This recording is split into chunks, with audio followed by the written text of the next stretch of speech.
Film की शुरुआत में हम देख सकते हैं कि जॉन एक पेशेवर हत्यारा है जो पैसे लेकर किसी को भी मार सकता है। अपने काम से बहुत पैसा कमाने के बाद जॉन ने अब सेवानिवृत्ति ले ली है क्योंकि वो जीना चाहता है अपनी पत्नी के साथ एक आरामदायक जीवन। जॉन की पत्नी का नाम नताशा है। एक दिन जॉन की पत्नी कहती है कि मैं कुछ दिनों के लिए अपनी सबसे अच्छी दोस्त नोरा के साथ घूमने जा रही हूँ, इसलिए मैं चाहती हूँ कि आप उसकी सौतेली बेटी का ख्याल रखें क्योंकि उसके पिता तलाक के बाद उससे हमेशा के लिए दूर चले गए हैं। उस लड़की का नाम सुंग युन है और वो 17 साल की है। ये सुनकर जॉन कहता है कि लड़की 17 साल की है और वह अपना ख्याल खुद रख सकती है, लेकिन नताशा के बार बार जोर देने पर जॉन तैयार हो जाता। अगले दिन जॉन अपनी पत्नी नताशा और नोरा को हवाई अड्डे पर छोड़ता है और शाम को सुंग युन को कॉफी पिलाने के लिए ले जाता है। रास्ते में सुंग युन जॉन से कहती है कि वह आज रात अपने दोस्त के घर रुकना चाहती है। ये सुनकर जॉन भी इस बात के लिए राजी हो जाता है, लेकिन जाने से पहले जॉन सुंग युन को कुछ पैसे देता है और पैसे के साथ साथ वो एक ट्रैकिंग डिवाइस भी लगाता है। जॉन सुंग युन और उसके दोस्त को मॉल में छोड़ देता है और घर चला जाता है, लेकिन आधी रात में युन ने जॉन को फोन किया और कहा कि उसे गंभीर पेट दर्द हो रहा है, इसलिए जॉन जल्दी से वहां चला गया उसकी मदद करने के लिए। जब जॉन अपनी नींद खोने के बाद यहाँ आता है तो वो देखता है कि सुंग यू अपने प्रेमी के साथ आनंद ले रही है। ये देखकर जॉन अंदर से क्रोधित हो जाता है और उसे पता चलता है कि सुंग यू ने उसे बेवकूफ बनाया है ताकि वो उसके साथ घर वापस जा सके। जॉन पूछता है उसे कि आप अपने सबसे अच्छे दोस्त के घर जाने वाले थे, लेकिन सुंग यान उसकी बातों का जवाब नहीं देती। ये सब देखकर जॉन को खुद पर बहुत गुस्सा आता है, लेकिन वो अपने गुस्से पर काबू रखता है। यान ने उसे जाने के लिए कहा क्योंकि उसकी दूसरी दोस्त उसे अपने घर पर आमंत्रित कर रही थी। अब जॉन जाने लगता है, लेकिन वो सुंग युन को उसके प्रेमी के साथ कहीं जाते हुए देखता है। जॉन को यहाँ समझ में आता है कि सुंग युन ने उसे फिर से बेवकूफ बनाया है। जॉन को यहाँ कुछ लड़कियाँ दिखाई देती हैं जो नशे में थी। ये सब देखकर उसे अपनी जिम्मेदारी का एहसास होता है, इसलिए वो सुंग युन के पीछे जाता है। जॉन को जल्द ही सुंग युन का पता चल जाता है क्योंकि उसके बटुए में एक ट्रैकिंग डिवाइस थी। जॉन यहाँ एक सुनसान जगह पर आता है। हम डोना नाम की एक लड़की को देखते हैं जो सुंग युन को बताती है कि अगर तुम मेरे क्लाइंट को खुश करोगे तो मैं तुम्हें $200 दूंगा। यहाँ हमें पता चला कि सुंग यान का बॉयफ्रेंड उसे जानबूझकर यहाँ लाया है। ये सुनकर सुंग यान ने उसे गालियाँ दी। डोना उसे थप्पड़ मारने ही वाली थी, लेकिन तभी जॉन यहाँ आ जाता है। जॉन उनसे कहता है कि अगर सुंग यान को एक खरोंच भी आई तो मैं तुम सबको नहीं छोड़ूंगा। सुंग यान का बॉयफ्रेंड लड़ने आता है। अब यहाँ मौजूद सभी लड़के जॉन से लड़ने लगते हैं और जॉन आसानी से सभी को हरा देता है कि अचानक डोना उस पर चाकू से हमला कर देती है, लेकिन जॉन को कुछ नहीं होता है। जॉन डोना को मुक्का मारता है और वो बेहोश होकर गिर जाती है। अब जॉन सुंग युन के साथ यहाँ से चला जाता है। जॉन की उस हरकत के कारण सुंग युन अब उसे एक अच्छा इंसान मानने लगती है, जिसके कारण दोनों के बीच काफी अच्छी दोस्ती हो जाती है। रात में वे दोनों डिनर के लिए बाहर जाते हैं। घर लौटते समय वे पुलिस चेकिंग देखते हैं। यहाँ रास्ते में ऑफिसर ली ने जॉन की कार रोकी और उससे पूछताछ की। ऑफिसर ली ने जॉन को बताया कि यहाँ कुछ कॉलेज छात्रों की हत्या कर दी गई है, इसलिए चेकिंग की जा रही है। कुछ सवाल जवाब के बाद ली उसे जाने देता है। जब जॉन घर आता है तब वह इंटरनेट से उस घटना के बारे में जानकारी निकालता है, जिससे उसे पता चलता है कि ये वही लड़के हैं जिनकी उसने कल रात पिटाई की थी। ये खबर पढ़ने के बाद जॉन को उन लड़कों के लिए थोड़ा बुरा लगता है। अगली सुबह अधिकारी ली जॉन से पूछताछ करने के लिए उसके घर आता है क्योंकि उसे जॉन पर संदेह है। ली जॉन को एक सीसीटीवी फुटेज दिखाता है जिसमें उसकी कार जा रही है। ली कहता है, आपकी कार आखिरी बार क्या कर रही थी अपराध स्थल के पास सड़क पर रात? ये देखकर जॉन ने चतुराई से जवाब दिया कि यह केवल मेरी कार नहीं है जो उस तरफ गई है, बल्कि अन्य वाहन भी थे जो वहां से गए हैं। ली ने उसे एक और तस्वीर दिखाई जिसमें सुंग युन भी था, वही लड़के जिनकी कल रात हत्या कर दी गई थी, लेकिन तस्वीरें स्पष्ट नहीं होने के कारण जॉन इससे बचता है। ली की सटीक जांच से जॉन को उस पर संदेह होता है। ली के जाने के बाद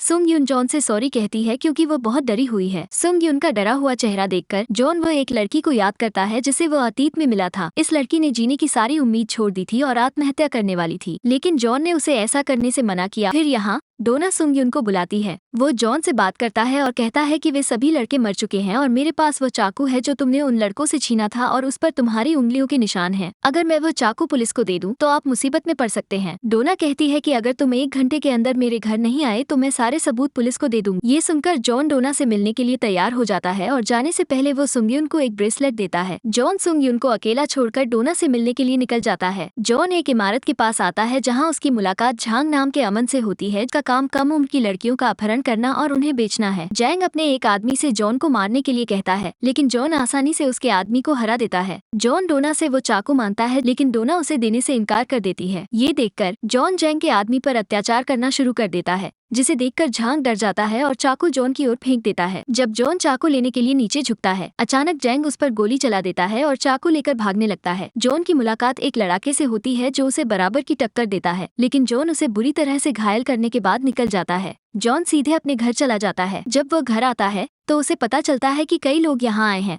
जिन्होंने सुंगयुन का अपहरण कर लिया है और उसे यहाँ से दूर ले गए हैं। जॉन जल्दी से सुंगयुन के ट्रैकिंग ब्रेसलेट का उपयोग करके उसके स्थान का पता लगाता है और फिर अपनी बंदूकें लेता है और निकल पड़ता है। जॉन एक सुनसान सड़क पर आता है जहाँ जॉन सीधे हमला करता है, जिसे देखकर डोना यहाँ से भागने लगती है, लेकिन जॉन उसे पकड़ लेता है। जॉन उससे पूछता है कि सुंगयुन कहाँ है। डोना कहती है कि अगर तुम मुझे मारोगे तो मेरे दोस्त सुंगयुन को मार डालेंगे, जिसके बाद तुम मारोगे। ये सुनकर जॉन उसे मारता नहीं बल्कि उसे प्रताड़ित करना शुरू कर देता है, जिसके बाद डोना जॉन को पूरी सच्चाई बताने लगती है। वो कहती है कि हमारा काम कम उम्र की लड़कियों का अपहरण करना और उन्हें बेचना है। सुंगयुन एक आकर्षक है और कुंवारी लड़की जिसे किसी ने पसंद किया था। हम उन्हें लड़कियां सप्लाई करते हैं। जॉन उससे पूछता है कि सुंगयुन कहाँ है। फिर डोना उसे एक होटल का पता बताती है जहाँ सुंगयान को रखा गया था। जॉन पूछता है वो उस ग्राहक का नाम है जिसने सुंगयुन की मांग की थी। तब डोना कहती है कि मैं उस आदमी को नहीं जानती, लेकिन मेरा बॉस उसे जानता है। अब जॉन उस होटल की ओर चलना शुरू कर देता है जहां सुंगयुन को रखा गया था। जॉन को छोड़ने के बाद पुलिस यहां आती है। जब अधिकारी ली यहां खोजता है, वो डोनन को एक कमरे में देखता है जो अब मर चुका था। दूसरी ओर जॉन उस होटल में पहुंचता है और जैसे ही वो अंदर जाता है, यहाँ मौजूद लोग उस पर हमला करते हैं। जॉन एक पेशेवर लड़ाकू और हत्यारा है जो सुंग को छोड़कर सभी को आसानी से अकेले ही मार देता है। यान यहाँ इस होटल में भी नहीं है। जॉन के सामने एक आदमी आता है जिसका नाम यूरी है और वो एक प्रो फाइटर भी है। यूरी रूसी माफिया के लिए काम करता है और वो जॉन को बताता है कि कल सुबह 8 बजे सुंगयुन को एक जहाज के माध्यम से रूस भेजा जाएगा, लेकिन तुम उसे नहीं बचा पाओगे क्योंकि मैं तुम्हें यहाँ मार डालूंगा। जॉन सुंगयुन को बचाना चाहता था ताकि वो यूरी से न लड़े और जाने लगा, लेकिन यूरी उसके पीछे अंदर चला गया। दोनों के बीच एक लंबी लड़ाई हुई। अब चूंकि वे दोनों पेशेवर लड़ाके थे, इसलिए दोनों एक दूसरे को समान प्रतिस्पर्धा देते हैं। मौका पाकर जॉन यूरी को रस्सी से बांधकर खिड़की से नीचे कूदता है और वो एक कार के ऊपर गिर जाता है जो अधिकारी ली की थी।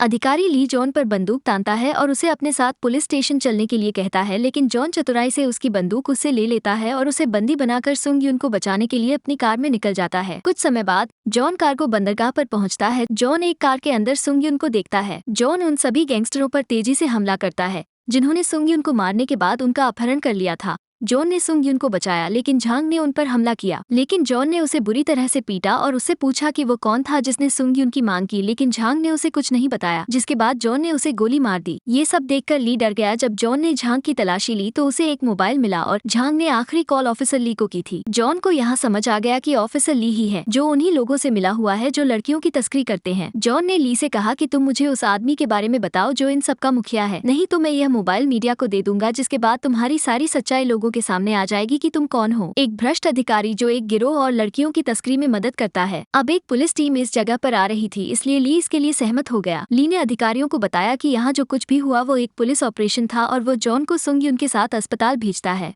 अस्पताल में जब सुंगयुन को होश आता है तो वो जॉन से माफी मांगती है और कहती है कि यह सब मेरी वजह से हो रहा है, लेकिन जॉन उसे शांत करता है और कहता है कि यह तुम्हारी गलती नहीं है। अस्पताल में ली जॉन से कहती है कि तुमने सुंगयुन को बचाने के लिए कई हत्याएं की हैं, लेकिन मैंने उन सभी मामलों को दबा दिया है। जॉन कहते हैं कि मुझे उसी दिन पता चला कि आप झांग के बॉस के लिए काम करते हैं, क्योंकि मैंने आपकी कार की डिक्की में डोना का शव देखा था। आप जानते थे कि अगर पुलिस को डोना का शव मिला तो वे जाँच कर सकते हैं और उसके बॉस को पकड़ सकते हैं। ली यह सब जानकर बहुत हैरान है। जॉन कहता है कि तुम मुझे रूसी माफिया के बारे में जानकारी दो जो लड़कियों की तस्करी करता है। पहले तो ली ऐसा करने से मना कर देता है क्योंकि यह बहुत जोखिम भरा काम है, लेकिन फिर ली उसकी बात से सहमत हो जाता है क्योंकि जॉन उसके खिलाफ ऐसे सबूत हैं जो उसके पूरे करियर को खत्म कर सकते हैं। अगले दिन ली ने जॉन को फोन किया और उसे एक होटल का पता दिया जहां पाक नाम का एक आदमी रह रहा है। पाक उसी गिरोह का सदस्य है। दूसरी ओर पाक को ये भी पता चलता है कि इंटरपोल अधिकारी को इसके ठिकाने के बारे में पता चल गया है, इसलिए वो जल्दी से इस होटल को छोड़ने लगता है। लेकिन तभी जॉन यहाँ आता है। जॉन एक एक करके उसके सभी लोगों को मार देता है और वो पाक को बुरी तरह से पीटता है और पूछता है।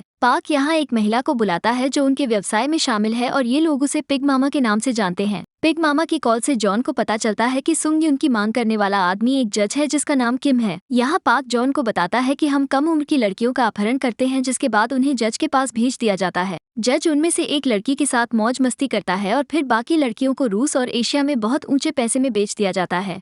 पार्क से सारी जानकारी लेने के बाद जॉन उसे मार देता है। जॉन भी यहाँ किसी को बुलाता है और तुरंत उन्हें यहाँ आने के लिए कहता है। कुछ ही समय में एक टीम यहाँ पहुँचती है और वे अपराध स्थल की जगह को जल्दी से साफ करते हैं और यहाँ मौजूद सभी शवों का निपटान करते हैं ताकि यहाँ कोई सबूत न बचे। जो टीम यहाँ आई है उसका मकसद क्राइम सीन को अच्छे से साफ करना है ताकि यहाँ कोई सबूत न बचे। इसके बाद जॉन अपने एक पार्टनर से मिलने आता है जो हथियारों का कारोबार करता है। जॉन उससे एक बड़ा स्नाइपर लेता है और अब जॉन पूरी तरह तैयार था। तभी ली जॉन को फोन करता है और उसे बताता है कि जो जज इस सब का मास्टरमाइंड है वो राष्ट्रपति है, सेंट्रल डिस्ट्रिक्ट लॉ का, और उसकी पहचान बड़े राजनेताओं से है, इसलिए मैं उसके साथ खिलवाड़ नहीं कर सकता। लेकिन जॉन उसका पता लेता है क्योंकि वो एक पेशेवर हत्यारा है जो किसी राजनेता या अधिकारी से नहीं डरता। ली ने ये भी खुलासा किया कि सुंगयुन के पिता की हत्या कर दी गई थी एक कार दुर्घटना, जिसके बाद सुंगयुन अब अपनी सौतेली माँ के साथ रहती है। ली से सारी जानकारी लेने के बाद जॉन उस होटल में पहुंचता है जहां जज किम हॉट लड़कियों के साथ रोमांस कर रही थी। जॉन ने अपने स्नाइपर से एक एक करके जज के सभी पुरुषों को मार डाला। जॉन अंदर आ रहा था और बिना रुके सभी को मार रहा था।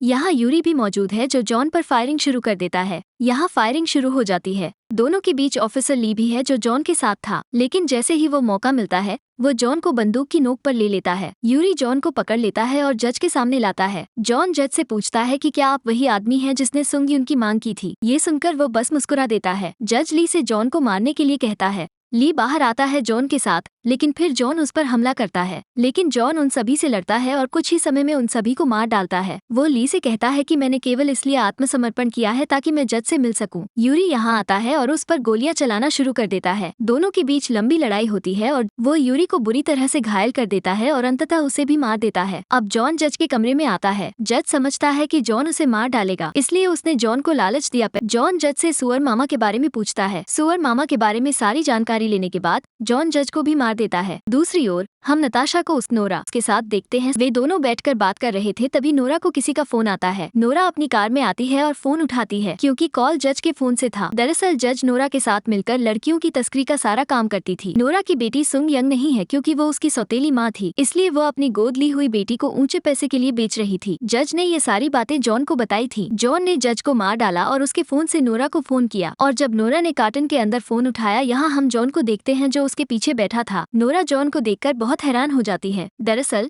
नोरा को नहीं पता था कि जॉन एक पेशेवर हत्यारा है, बल्कि वो उसे एक सामान्य व्यक्ति समझ रही थी। जॉन नोरा को शहर से दूर ले जाता है और उसे बताता है कि वो सुंगयुन का ख्याल रखेगा। इतना कहकर वो उसे मार देता है। जॉन उसी टीम को यहाँ बुलाता है जो क्राइम सीन को साफ करती थी। उन्होंने यहाँ से सारे सबूत मिटा दिए। इसके बाद जॉन अपनी पत्नी से मिलता है और उसे गले लगाता है। यहाँ हमें पता चला कि जॉन ने पिछले दिनों जिस लड़की को आत्महत्या से बचाया था वो लड़की कोई और नहीं बल्कि नताशा थी। कृपया इस तरह की और अधिक फिल्मों की एक्सप्लेनेशन के लिए लाइक, शेयर और सब्सक्राइब करें। Thank you.